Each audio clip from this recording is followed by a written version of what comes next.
नमस्ते हजुरहरु सबैजनालाई र स्वागत छ हाम्रो सेफ किचनमा। Welcome to this safe kitchen.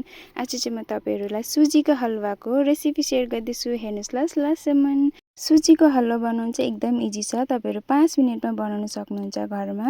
ल हेर्नुस् म चाहिँ यहाँनिर सुजी बुट्दैछु। यो सेतो सेतोमा चाहिँ निकाल्नु हुँदैन। सुजी चाहिँ यतिको ब्राउन कलरको भएपछि चाहिँ म एकछिन यसलाई राखेर यहाँ चाहिँ म सुगर पानी बनाउँदैछु। चिनी पानी घोलेर अलैँची हालेर ड्राई फ्रुट पनि काटिरहेको छु र अब चाहिँ मैले यहाँ कराई बसाइरहेको छु। यहाँ चाहिँ मैले आफै घरमा बनाएको घिउ हो। यो चाहिँ घरमै बनाएको देसी घिउ लगाएर अब यसमा ड्राई फ्रुट लगाएर एकछिन 2-3 मिनेट चलाएर 2-3 सेकेन्ड मिनेट हैन। त्यसको बाद फेरि यो सुजी पनि हालेर अब यहाँ अघिको चिनी पानी हालेर अब यसको माथि दुध हालेर चाहिँ यहाँ दुध चाहिँ मैले निकै हालेको छु। तर यो सबै ड्राई हुन्छ नि त, त्यसले गर्दा निकै हालेको छु।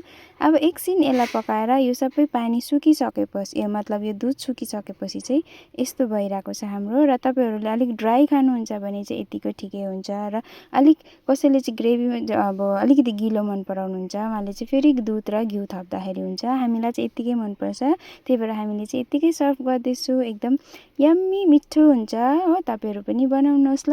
5 मिनेट मात्रै लाग्छ, बेसी टाइम लाग्दैन, एकदम इजी तरिकाले।